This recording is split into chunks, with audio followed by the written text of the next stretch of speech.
Parshat Emor, the name itself means say, begins Vayomer Hashem el Moshe, Emor el hakohanim b'nei Aaron, va'amarta aleihem, lenefesh lo yitamar ba'amav. And Hashem said to Moshe, say to the Kohanim, the children of Aaron, and say to them not to defile themselves for someone who has died. Vayomer, Emor, va'amarta. He say, you say, you say. It's almost like an old-fashioned music hall joke. Our commentaries indicate that this is to teach us the importance of fidelity in transmission. The message must be true and the sources identifiable. How apposite is this in our environment of fake news and conspiracy theories? Later, the Parsha instructs us regarding the menorah and the mitzvah of the shulchan and the showbread. These were loaves which were prepared by the Kohanim and left from one Shabbat on the table outside the Holy of Holies till they were taken and eaten the following Shabbat. Rambam in the Moreh Nevuchim says that the menorah was out in front of the curtain of the Holy of Holies as a sign of honor and distinction for the temple. A room in which a continual light burns, even though it's hidden behind a curtain, makes a great impression on people, and the Torah lays holding the sanctuary in great estimation and regard.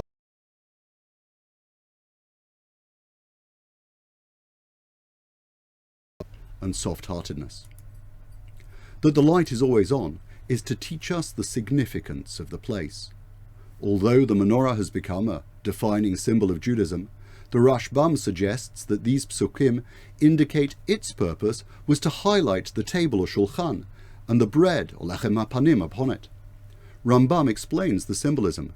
The showbread symbolizes the material abundance that Hashem gives us. It is a continuous reminder that our livelihoods and food come only from God.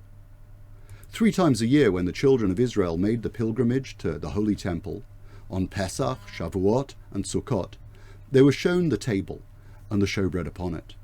The Kohanim would tell them, pointing to the showbread, which stayed hot and fresh even though it was left out for a whole week, look at how beloved you are by God. The bread is, on one hand, the symbol of Hashem's provision for us, but as a sacrifice which we needed to work for by harvesting and milling the grain, transforming it into dough and baking it into loaves. It is also indicative of the need for our endeavor in this world. The name Lechem Hapanim has many suggested origins. It is the sacrifice where we come face to face with God's bounty. It is the sacrifice from Bifnim, from the inner chamber. It's the sacrifice where we see the illumination within. Holiness is the light which burns constantly within, even when it's not on public display.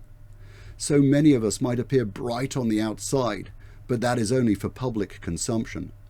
Holiness is the light we radiate from within. Sadly this week, we lost Rabbi Dr. Nachum Rabinovitch, a towering scholar of our generation and a former dean of Jews College. I first encountered him in the sermons of Rabbi Sachs, who spoke of him reverently as his Rosh Yeshiva. Rabbi Nachum Rabinovitch was a man of great drive, outstanding midot and sensitivity. He had the broadest of educations. His doctorate was on statistics and probability, on large numbers in the Talmud and medieval commentaries. In his memory, I've just read, again, an amazing essay of his, The Way of Torah. It's online, and I commend it to you. In it he writes, the Torah places before us lofty goals that challenge and motivate the generations. At the same time, it establishes criteria for conduct that as a practical matter people can accept. The image of God, Tselem Elokim, is man's unique quality that elevates him above all other creatures. It is the capacity of free choice. The Creator acts with total freedom. Nothing stands in his way. Nothing forces or pressurizes him to do anything. God decided to create a being in the lower realms, in whom he would implant an aspect of higher existence, the power to choose. At the same time, Like other creatures in the lower realms, man is limited because he's made of flesh and blood. Absolute freedom and choice are inconceivable without infinite power, and man lacks infinite power. He goes further. Free choice allows one to choose darkness as well as light.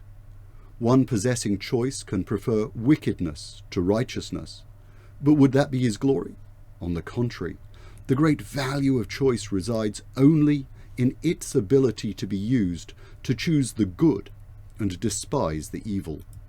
The glory of man lies in his capacity to illuminate the entire world. All creatures require man's illumination. Indeed, even God himself desires, as it were, man's illumination. Today we're marking VE Day. We recognize the debt we owe to a generation that endured great sacrifices to preserve liberty. The deaths on the battlefields around the world, in the skies and in the oceans, and also at home, here and around the world, were a heavy price. We were fighting tyranny and those who graded humanity, who denied the idea that we were all and equal in the image of God. We fought physical and conceptual evil. The victory on 8th May 1945 was a step in the right direction. Of course, the war continued through till VJ Day, and the battle for liberty and democracy continued through the Cold War, continues around the world today. Later in his essay, Rabbi Rabinovitch addresses the value of liberty. He writes, "Our age is characterized by the widespread view that individual liberty is a value greater than any other human need.